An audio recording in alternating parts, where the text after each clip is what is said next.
ಅಲ್ಲ ಕನ್ನಡ ತುಂಬಾ ಜನ ಕೇಳ್ತಾ ಇರೋದೇನಪ್ಪ ಅಂತಂದ್ರೆ ನಾಟಿ ಕೋಳಿಗಳು ಕಾವು ಬಂದ ದಿನ ಕಾವು ಕೂರಿಸ್ಬಿಡ್ತು ಅಂದ್ರೆ ಕೋಳಿಗಳು ಎದ್ದು ಹೋಗ್ತಿದೆ ಬ್ರೋ, ಬುಟ್ಟಿಲ್ ಕೂತ್ಕೋತಿಲ್ಲ, ನಾವು ಕುಣಿಸಿರುತ್ತಾವ್ ಕೂತ್ಕೋತಿಲ್ಲ ಬ್ರೋ ಅಂತ ತುಂಬಾ ಜನ ಕೇಳ್ತಾ ಇದ್ರಿ. ಅದಕ್ಕೋಸ್ಕರ ಇದು ಅಷ್ಟೇ. ವಿಡಿಯೋದೆಲ್ಲ ತಗೋ ಮೆಸೇಜ್ ಅಲ್ಲಿ ಇಲ್ಲ ಕಾಲ್ ಮೆಸೇಜ್ ಅಲ್ಲಿ ತುಂಬಾ ಜನ ಕೇಳ್ತಾ ಇದ್ರಿ. ಅದಕ್ಕಿಂತ ಮೊದಲು ವಿಶೇಷವಾದ ವಿಷಯ ಏನಪ್ಪಾ ಅಂತಂದ್ರೆ ಪೂರ್ತಿ ವಿಡಿಯೋ ಯೂಟ್ಯೂಬ್ ಅಲ್ಲಿ ಇರುತ್ತೆ. ಯೂಟ್ಯೂಬ್ ಅಲ್ಲೂ ಇದೇ ತರ ಇನ್ಸ್ಟಾಗ್ರಾಮ್ ಅಲ್ಲಿ ಯಾವ ತರ ನೋಡ್ತಾ ಇದ್ರೆ ಅದೇ ತರ ನೋಡ್ಕೊಂಡು ಯೂಟ್ಯೂಬ್ ಅಲ್ಲೂ ಪೂರ್ತಿ ವಿಡಿಯೋಗಳನ್ನ ನೋಡಿ ಆದಷ್ಟು ಸಪೋರ್ಟ್ ಮಾಡಿ ಅಂತ ಕೇಳ್ಕೊಂತಾ ಇದ್ದೀನಿ. ಅದ್ರಲ್ಲಿ ಏನಪ್ಪಾ ಅಂದ್ರೆ ಫುಲ್ ವಿಡಿಯೋ ಯೂಟ್ಯೂಬ್ ಅಲ್ಲಿ ಇರುತ್ತೆ. ಅಂದ್ರೆ ಇನ್ಸ್ಟಾಗ್ರಾಮ್ ಅಲ್ಲಿ ನಿಮ್ಗೆ 2 ನಿಮಿಷದ ಮೇಲ್ಗಡೆ ವಿಡಿಯೋಸ್ ಅಪ್ಲೋಡ್ ಮಾಡೋಕ್ಕಾಗಲ್ಲ. ಅದಕ್ಕೋಸ್ಕರ ಫುಲ್ ವಿಡಿಯೋ ಯೂಟ್ಯೂಬ್ ಅಲ್ಲಿ ಇರುತ್ತೆ. ದಯವಿಟ್ಟು ಯೂಟ್ಯೂಬ್ ಅಲ್ಲಿ ಫುಲ್ ವಿಡಿಯೋನ ನೋಡಿ.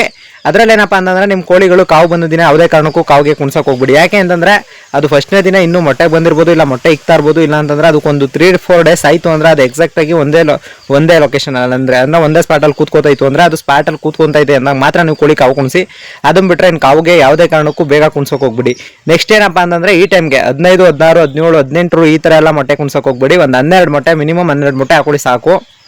ಎಲ್ಲರೂ ಕೇಳ್ತಾರದೇನಪ್ಪ ಅಂದ್ರೆ ಕೋಳಿಗಳು ಮೊಟ್ಟೆ ಇಕ್ತಾವ್ರು, ಮೊಟ್ಟೆ ಇಕ್ಕಿದ್ರು ಕಾವು ಕೂತ್ಕೋತಾ ಇಲ್ಲ, ಏನ್ ಮಾಡ್ಬೇಕು ಬ್ರೋ ಅಂತ ತುಂಬಾ ಜನ ಕೇಳ್ತಾ ಇದ್ರಿ. ಅದಕ್ಕೇನಪ್ಪ ಅಂತಂದ್ರೆ ನಿಮ್ ಕೋಳಿಗಳು ಫಸ್ಟ್ ಪ್ಯೂರ್ ನಾಟಿನ ಅಂತ ತಿಳ್ಕೊಳ್ಳಿ. ಅಂದ್ರೆ ಪ್ಯೂರ್ ನಾಟಿಗೆ ಈ ತರ ಆರೆಂಜ್ ಕಲರ್ ಇಲ್ಲಿ ಕಾಣಿಸ್ತಿದೆ ನೋಡಿ, ಆರೆಂಜ್ ಕಲರ್ ಇರುತ್ತೆ, ಸುತ್ತ ಮಧ್ಯ ಬ್ಲಾಕ್ ಕಲರ್ ಬರುತ್ತೆ, ಆಮೇಲೆ ಕಾಲೆಲ್ಲ ಎಲ್ ಶೇಪ್ ಅಲ್ಲಿ ಇರುತ್ತೆ.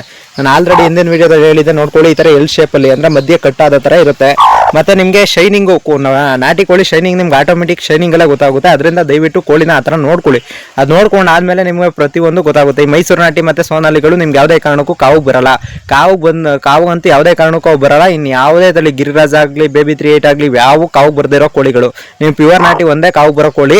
ಅದರಿಂದ ದಯವಿಟ್ಟು ಆ ಕೋಳಿಗಳನ್ನ ಕಾವು ಕುಣ್ಸೋಕೆ ಮುಂಚೆ ಪ್ಯೂರ್ ನಾಟಿನ ಅಂತ ಚೆಕ್ ಮಾಡ್ಕೊಂಡು ಕಾವು ಕುಡ್ಸೋದು ನಿಮ್ಗೆ ಬೆಟರ್ ಆಗಿರುತ್ತೆ. ಇನ್ನೊಂದು ವಿಚಾರ ಏನಪ್ಪಾ ಅಂತಂದ್ರೆ ನಿಮ್ ಕೋಳಿಗಳು ಮೊಟ್ಟೆ ನಾನ್ ಸ್ಟಾಪ್ ಆಗಿ ಬ್ರೋ ಒಂದು 15 ದಿನ ಇಕ್ಕುತ್ತೆ, 15 ದಿನ ಆದ್ಮೇಲೆ ಮೊಟ್ಟೆ ಇಕ್ಕಲ್ಲ. ಪ್ಯೂರ್ ನಾಟಿ ಇಕ್ಕದೆ ಅಷ್ಟೇ ದಿನ, ಇನ್ನು ಅದ್ರಗಿಂತ ಜಾಸ್ತಿ ಯಾವುದೇ ಕಾರಣಕ್ಕೂ ಮೊಟ್ಟೆ ಇಕ್ಕಾಗಲ್ಲ. ಅದನ್ನ ಬಿಟ್ರೆ ರೋಗ ಲಕ್ಷಣದ ಬಗ್ಗೆ ಎಲ್ಲ ಪ್ರತಿಯೊಂದು ವಿಡಿಯೋದಲ್ಲಿ ಹೇಳಿದ್ದೀನಿ. ಕಂಪ್ಲೀಟ್ ವಿಡಿಯೋಸ್ಗಳು ನೋಡ್ಕೊಳ್ಳಿ. ಏನಿವನ್ ನಿಮ್ಗೆ ಏನಿದ್ರು ಕಮೆಂಟ್ ಮಾಡಿ ಮತ್ತೆ ಇಲ್ಲ ಮೆಸೇಜ್ ಹಾಕಿ, ನಾನು ಪ್ರತಿಯೊಂದು ಅದಕ್ಕೆ ರಿಯಾಕ್ಷನ್ ಹೇಳ್ತೀನಿ ಫ್ರೆಂಡ್ಸ್. ಓಕೆ.